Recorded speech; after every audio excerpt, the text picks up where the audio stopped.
Another indicator that fall is in the air. The ESPN Future Power Rankings are now dropped. Where do the Hornets fall on the ESPN Future Power Rankings? We'll get to that. Plus, there's a Charlotte Observer feature on Miles Bridges. We'll get to that also. All today on Locked On Hornets.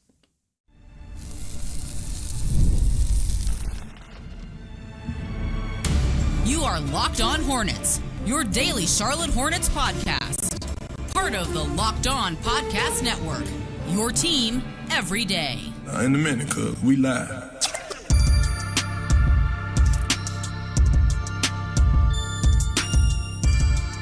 It's Locked On Hornets, part of the Locked On Podcast Network. It's your team every day. Thanks for making us your first listen. We are free. We are available anywhere you get your pods, and that includes YouTube. Today's episode is brought to you by FanDuel. You can start the season with a big return on FanDuel. Place your first $5 bet, and then you'll get started with $200 in bonus bets guaranteed. Visit FanDuel.com to get started. There's Doug Branson. You can find him on his Substack, everyhornetsboxscore.com. Are you going to give people $200 guaranteed if they sign up for your website? No. Damn. All right. No promo? Okay. I'll give you way more than $200 in valuable Hornets content throughout the season, write-ups on every single box score. That's awesome. As well as I've got an announcement to make, and I'm serious about this. Okay. We're restarting the Every Hornets Box Score weekly podcast. Actually, I'm going to record something later this afternoon. So if you haven't signed up, do so free or support my work. And I will say this, that as we get into preseason, I'll have some deals. So if you haven't gotten on board as a paid subscriber, and there are a lot of paid features, that I'll have some deals coming up. So stay tuned. There you go. At Locked On Hornets, at Doug Branson, LOH. His Substack is everyhornetsboxscore.com. There you can find his subtext. There are lots of Hornets things that Doug has going on right now.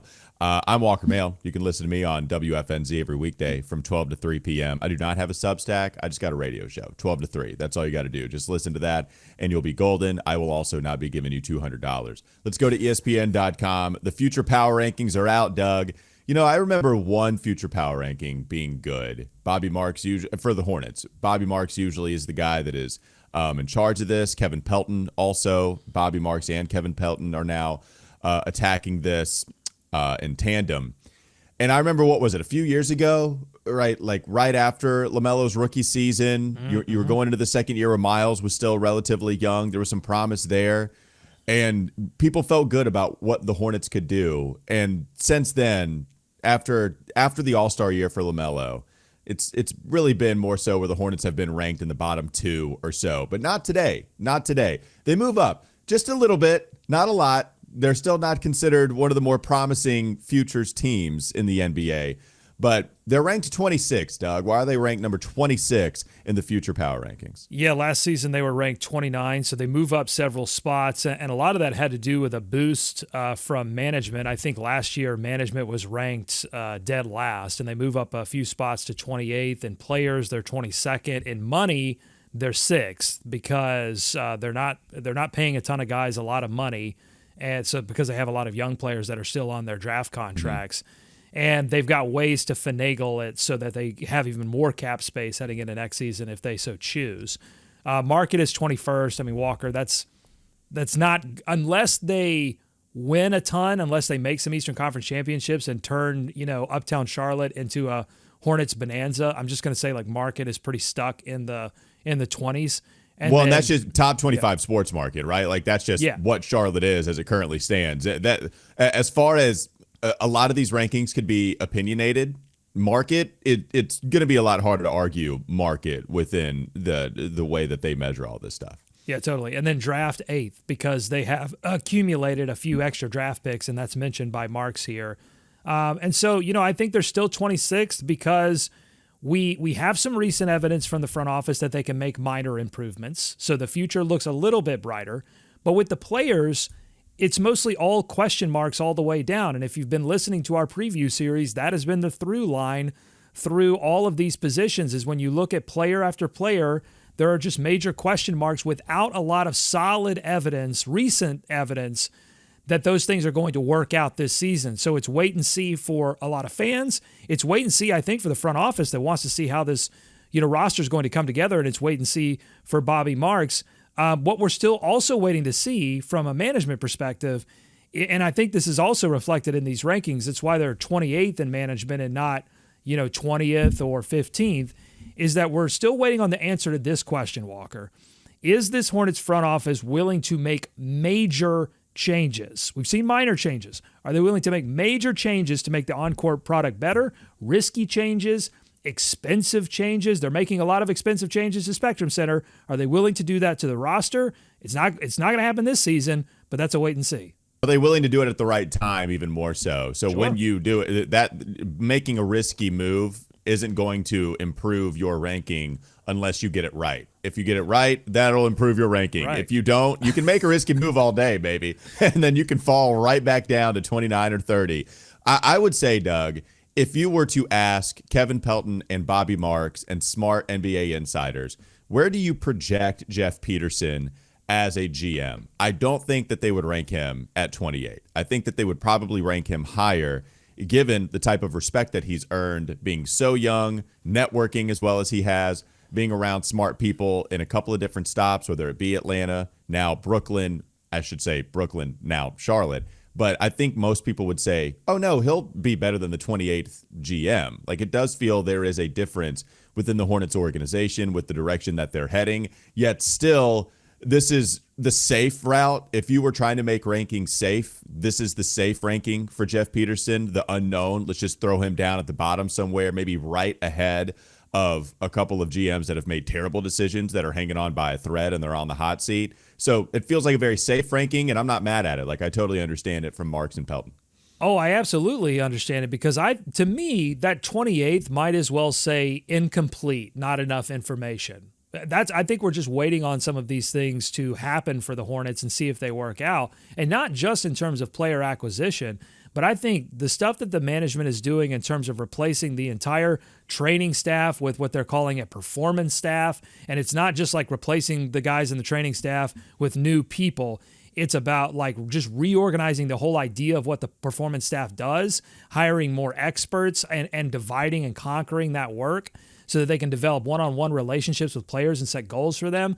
Like, there are all these little things that people that listen to this show are going to know about, but a vast majority of fans aren't really going to notice. But what they will notice is healthier players, which leads to wins. And that's what Kevin Pelton and Bobby Marks are going to notice as well.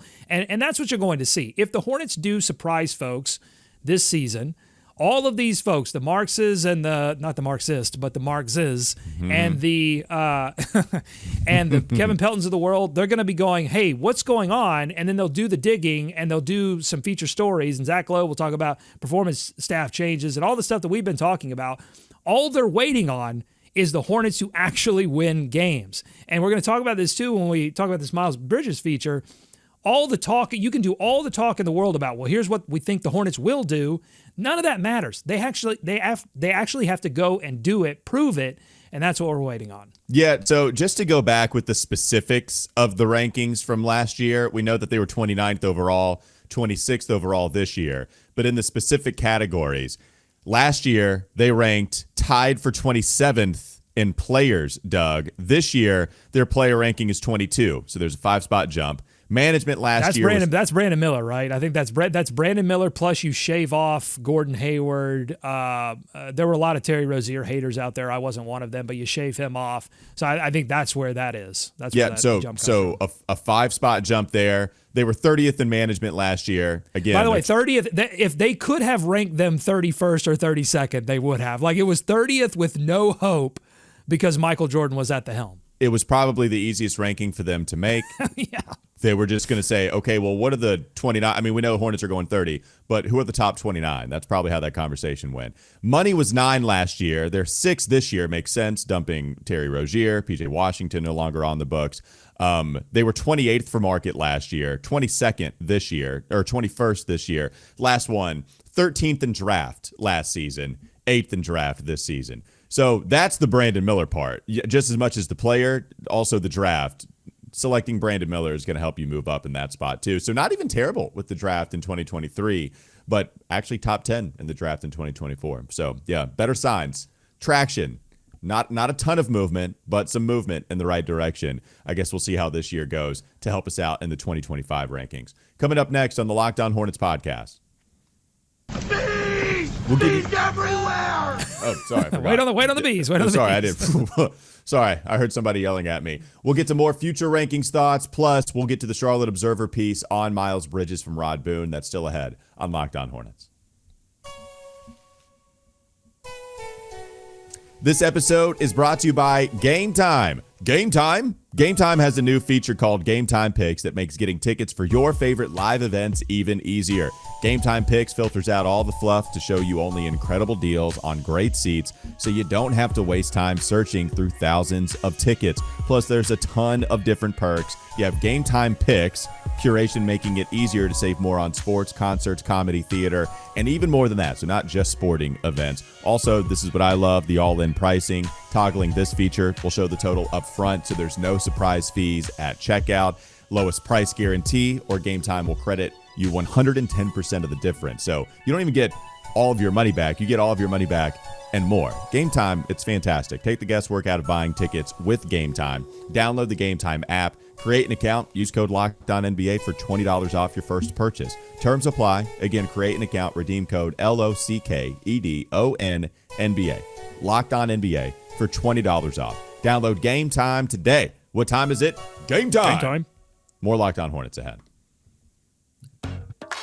Doug, there was a piece on Miles Bridges dropped by Rod Boone in the Charlotte Observer, and I think people are going to be interested in this, right? With Miles coming back, this is the first time that we have not had a troublesome offseason for Miles going into a regular year. You've talked about it. It's a big deal for him to just not have any off-court drama going into this season and to stay clean from game 1 to game 82 and so on and so forth, and really as long as he's a member of the Charlotte Hornets. So Miles talks about that. We can get to it in a little bit, but he also talked about the culture, why he decided to sign here. In fact, the headline on the Charlotte Observer is Miles Bridges had multiple suitors, options in NBA free agency, so why re-sign with the Hornets? Doug, what were your main takeaways with why he did decide to re-sign with the Hornets, and maybe some of the new pieces here, Charles Lee, Jeff Peterson, and why they were attractive to Miles and others?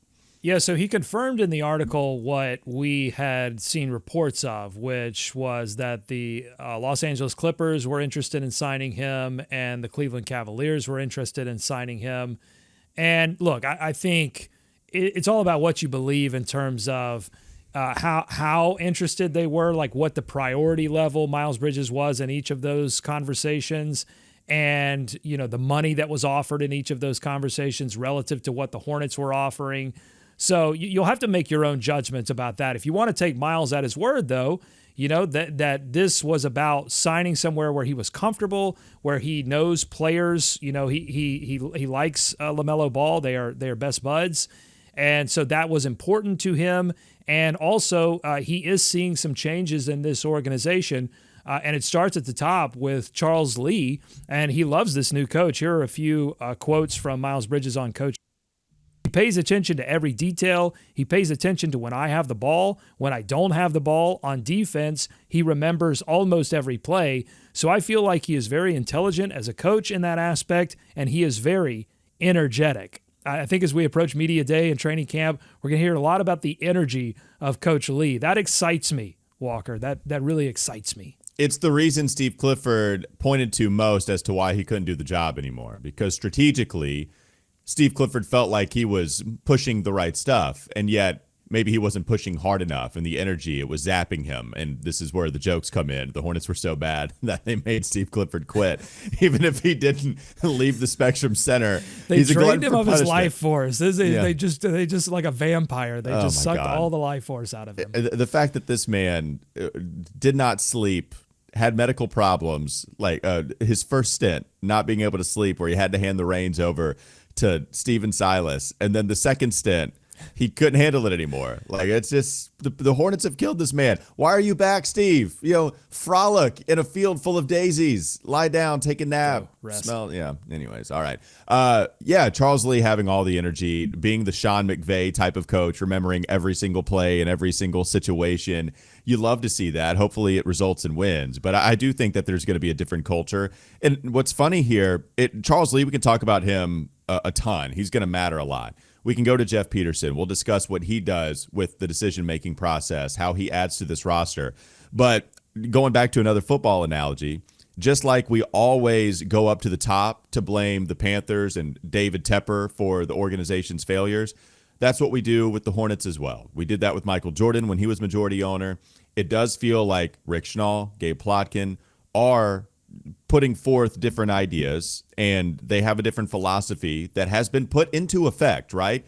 Not holding on for dear life for Terry Rozier, not holding on to dear life with PJ Washington. When there's value and you can actually get like more than $1 in return on value for PJ, go ahead and make that deal. So we're starting to see these changes that came from a direct result of change in ownership that also trickled down. So the culture is going to change. I hope it's for the way better, but the culture, all of the pieces at the top, that has changed, and we can see the benefits of it already. It's not a change in philosophy. It's that this new ownership group has a philosophy. They are engaged. They want to make top-down changes, and the previous regime had given up. I mean, that's as simple as I can put it. And with all the respect in the world to Steve Clifford and what he was doing, but he was a caretaker that in a real tough situation when Kenny Atkinson left the Hornets hanging. And so, I think it was going to always be difficult for Steve to come in and just like revamp everything and top-down changes and all of that. And then you pile onto that he never really got an opportunity to work with a full roster. And so it was just never going to work out. What I love about this Charles Lee hire is that he does have a lot of energy, and Miles makes the comparison not to Steve Clifford, although he does mention youth, but James Borrego, he played under Borrego, and Borrego was young, but he makes the definition there saying that Borrego was cool, calm, and collected, whereas Charles Lee is like up in your face, like he's energy, he's engaged, he's constantly talking to these players.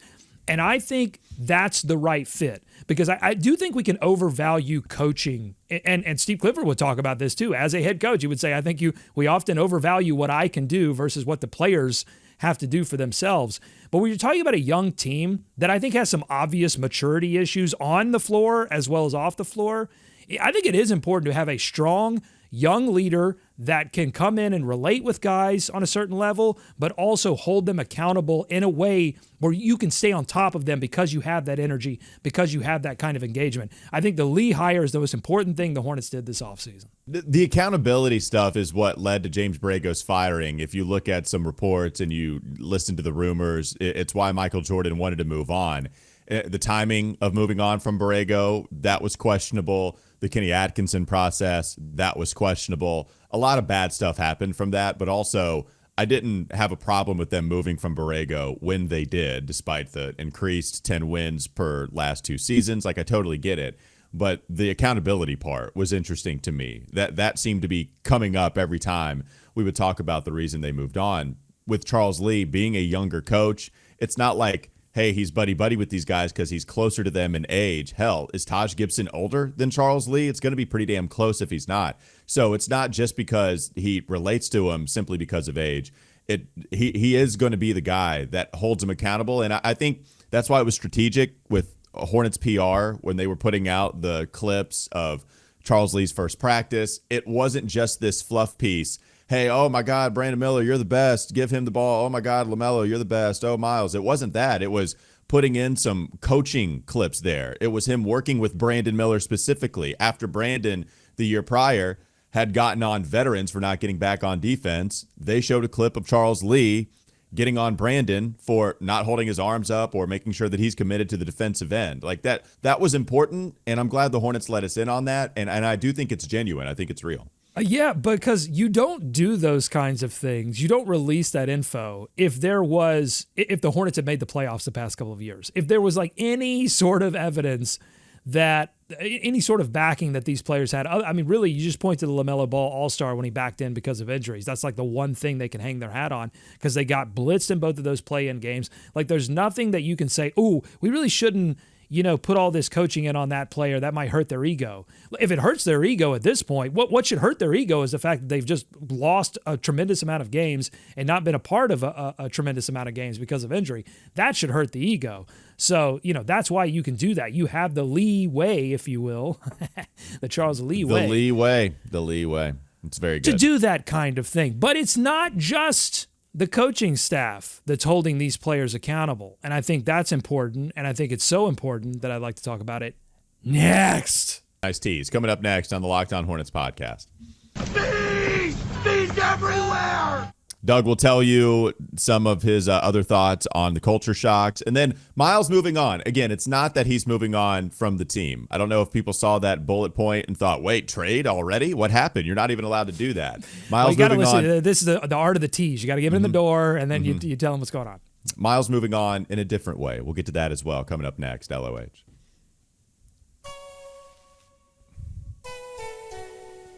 Before we get to all of that, I want to tell you that this episode is brought to you by Prize Picks. Prize Picks is America's #1 daily fantasy sports app with over 5 million active members. Prize Picks is the easiest and most exciting way to play daily fantasy sports. All you do is pick more or less than on 2 to 6 player stat projections and watch the winnings roll in. Caleb Williams passing yards gets you about a point, gets you 1 win on Prize Picks every week in September. That's right, only 1 yard gets you an automatic win every football weekend in September. 4 weeks of free dubs. Don't miss this deal on Prize Picks because it's gone once September ends. You can now win up to 100 times your money on Prize Picks with as little as 4 correct picks. So Prize Picks, it's the best way to get action on sports in most states, including California, Texas, and Georgia. Download the Prize Picks app today. Use code LOCKEDONNBA and get $50 instantly when you play $5. That's code LOCKEDONNBA on Prize Picks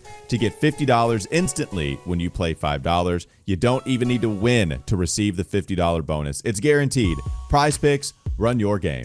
More Locked On Hornets ahead. Finishing thoughts here on the culture shock. The accountability, holding the players responsible for what they do on the court specifically, maybe even off the court too. But yeah, we need more wins. On the court stuff matters. What else do you have here on the culture shock, Doug?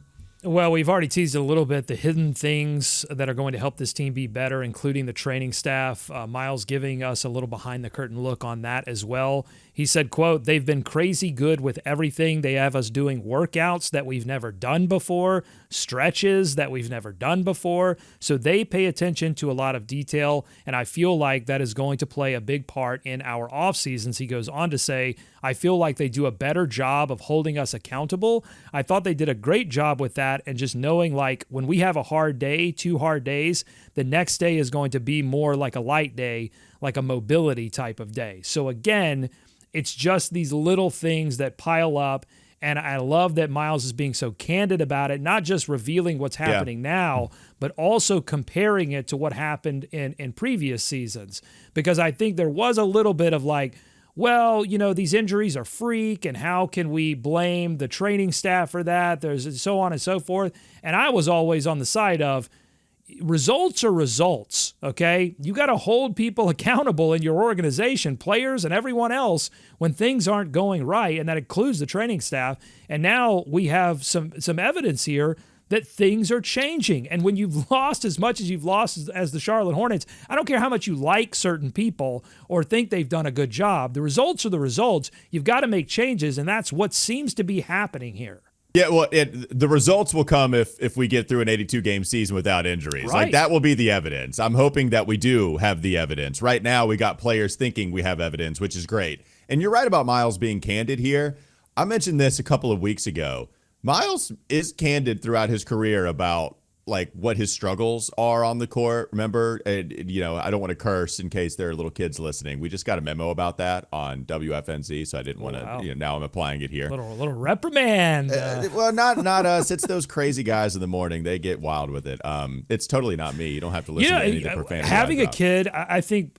And maybe I'll just speak for myself. Like having a kid, it does change it a little bit. Like if I'm listening to a podcast out loud with a kid in the room, with my kiddo in the room, and they drop an F-bomb, I'm like, oh man, like I don't care. Like I'm fine to consume that, but it's like, oh man. Yeah, and it's a different kind of A-bomb here. That was about it. So it's really not that bad. And but anyway. I'll say like when I was pre-kid, I thought that was kind of crazy. I didn't understand. And it's a lot of, when you have a kid, a lot of things that didn't make sense pre-kid make a lot of sense. Something happens in your brain, something happens in your heart. It is crazy.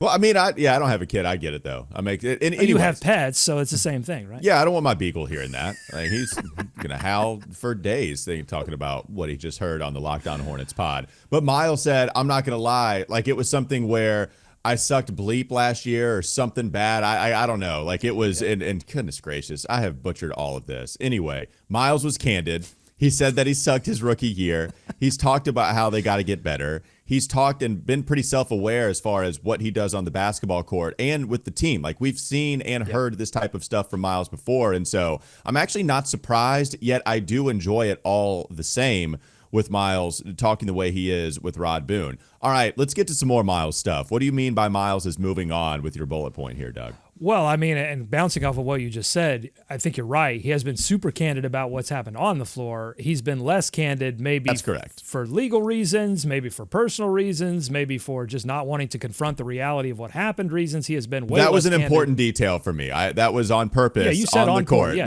for sure. That was on purpose. But off the court, he has been less candid, and I don't think that really. I mean, you go read the feature for yourself. We'll put a link to Rod. Rod did some good work here. And Rod did, to his credit, mention the felony domestic violence charges. A lot of times when these write-ups happen, when these, whatever you want to call it, reclamation projects happen, when things happen like this, like sometimes we just completely disregard what actually happened. I don't think Rod did that here. So, but he's not really reckoning with what happened there. He is ready to just move on. The organization is ready to move on. I think fans are ready to move on, frankly. They want to see drama-free. They want to see wins. And if that happens, everyone's sort of, it just seems like everyone's sort of willing to say, all right, well, if this is how it's going to be, then this is how it's going to be. And I think Miles is ready to perform for his next contract. He talks a little bit in the end of the article about wanting to, make sure his kids are taken care of for the rest of their life monetarily. That should be good news to Hornets fans because, look, he's on a 3-year contract. You want him playing. He didn't get the mega deal that he was going to get pre-felony domestic violence charges. And so I don't think there's going to be a concern about he got his contract, so now he's just going to sit back. I think you're going to see a Miles who is focused on proving to the next team that he's ready for that big deal on the back end of his prime. No, well, and especially with him, timing with his age, he's going to try to play himself into another big contract after this. If this was 4 or 5, that gets a little dicier. It doesn't completely negate a bigger second contract, but this one, you're talking about a 3-year declining deal, and he'll be, I think, around 30 at that time. At the end of his deal, he'll be about 30 years old, 29. That's still young enough to get one more contract. Maybe that will be his last big one, but you're right. I don't think that you have to worry about him just kind of falling back in that regard. But he wants to move on. Of course you want to move on, right? Of course the Hornets want to move on. I'm not surprised by any of this. I think with us having been, God almighty, this process has been so long, Doug. It's actually pretty ridiculous how long we've been talking about this with Miles before we get some future certainty. Is he going to be on the team? When's he going to play? How much is he going to play? Okay, now we got some other stuff going on at the beginning of last season. This has been such a long process. I'm sure everybody would like to forget about it and move on as quickly as possible.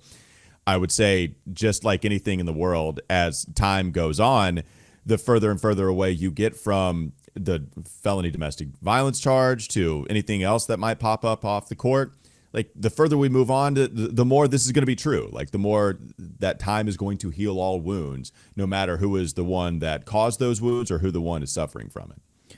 Absolutely. Or helps heal think, it anyway. I shouldn't be. Yeah, you get the idea. Well, look, I think there's maybe a majority of the fan base. I don't know. I've not done polling on this. I'm just speculating. I think a majority of the fan base doesn't really care about any of this at all. They're just ready to see winning basketball. They don't want to think about it.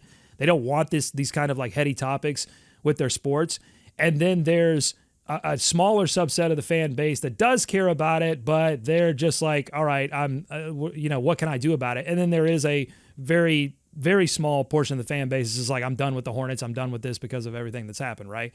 So I think the fact that Miles really never reckoned with all of this, that it's been hidden behind I'm going to do some community service. I'm not really going to I'm not going to talk about what happened. I'm not going to admit what happened. I'm not going to get help for what happened. I think that ultimately, when we look at the legacy of Miles Bridges in Charlotte, I think this will always sit there on top of it because it was never fully reckoned with. But if and it has to. Right. Whereas I think it could sit there in a different light had it been more honestly reckoned with. So that's just kind of my thought on this. But if he matures as a person and a player and stays out of the headlines for negative reasons and leads this team to winning basketball, we will that will always sit there, but we'll view him in a different light. I mean, that's just, we are, as a people, we desperately want to move on. And so, just kind of tying all of this together, Hornets fans want to move on. They want change, for the positive change, and they want to see that reflected on the floor and off. So, hopefully that's what happens, because the time has moved past getting an honest accounting of what happened and anyone dealing with sort of what's happened. So the best I think we could hope for is that, things are positive moving forward. Last thing here, we didn't mention that he addressed retiring from music in this piece as well. Yeah. He said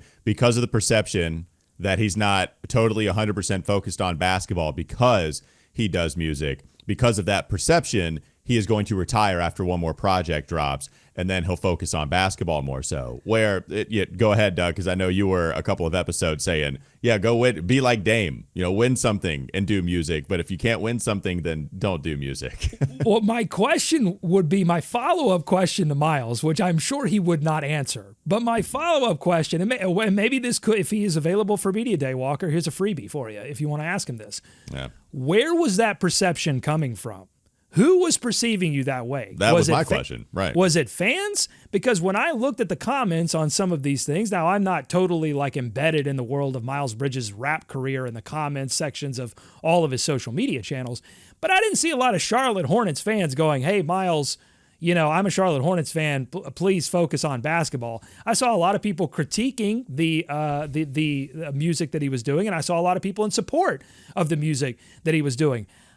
I wonder if some of that perception was coming from the guy that he was complimenting earlier in the article, Charles Lee. If some of that perception was coming from the front office that is giving him a lot of tools in terms of new training staffs to be the best Miles Bridges he can be on the floor, Jeff Peterson, Rick Schnall, Gabe Plotkin. I wonder if that's where the perception is coming from, not so much the fans, but the people that are employing him. Well, yeah, right. That was my question too. If you're a part of Miles' PR staff, which is essentially the Hornets PR staff that are going to be here as well, they might be saying, hey, I don't know if this is the greatest idea. By the way, for me, you care more about the activity than I do.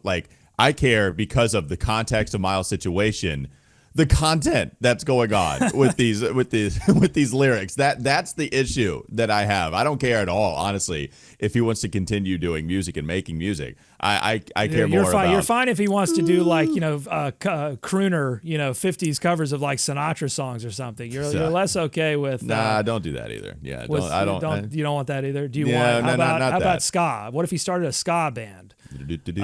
What if he started grunge rock? Are you okay with that? No, I don't. Yeah, obviously. Here's the thing. I'm not an expert on the content, so I don't. Someone had to break it down for me. No, Doug. All you have to do is listen to the first 5-6 seconds of it, and it's okay. We're going there immediately. We're not going to let up. Okay. Lots of bleeps for the kids. If he was doing a Locked On Hornets podcast, lots of bleeps for the kids. Yeah, my concern is just make the main thing the main thing. Focus on basketball. The thing that people are the organization is paying you a lot of money to do. $27 million this year. LaMelo's making max money. He's making 35. It's not a tremendous gap. There's a huge gap between 27 and what Mark Williams is making, $4 million, but not as big of a gap between Miles and LaMelo. And so it's act like it, invest your whole self. Because honestly, I wouldn't say that if I didn't know that Charles Lee believed that, because he's seen it in Boston. All those guys had to give their whole selves to the team goal of winning a championship. Winning is hard. Winning is hard in professional sports. It requires your whole self. And so I think that had to have been the message from. So I hope that the perception wasn't coming exclusively from fans, that someone in this organization was saying, "Hey, Miles, maybe we should cool it on the music. And if anyone else had, those kinds of things going on because music and creating things, I know, like I create stuff, it takes a part of you. And when you take a part of you, you have to leave another part of you behind, or you sacrifice that part of you. So, it's not like knitting. Like if you were knitting or if you're doing something like a hobby, that's one thing. But like this is something that takes attention, it takes heart, it takes mind. And so I'm glad that I hope that he's putting it away and can focus on basketball. Look, and maybe that's why Mason Plumlee dropped it. The Hornets said, "There's no more rapping for you, Plum Dog. This is it. You got to be focused to the game. You got to be. I don't want a ska band. I don't want grunge rock from you. I don't want anything. 100% focused to your craft. Put down the cash cannon." That'll do it for Locked On Hornets. Thanks for making us your first listen. We're free. We're available anywhere you get your pods, and that does include YouTube. Make sure you check out Doug's Substack as well, everyhornetsboxscore.com. A lot going on with that. He's bringing back a weekly pod, everyhornetsboxscore.com. So also follow him on Doug Branson, LOH, on Twitter. Have a great rest of your day. We'll be back with you tomorrow.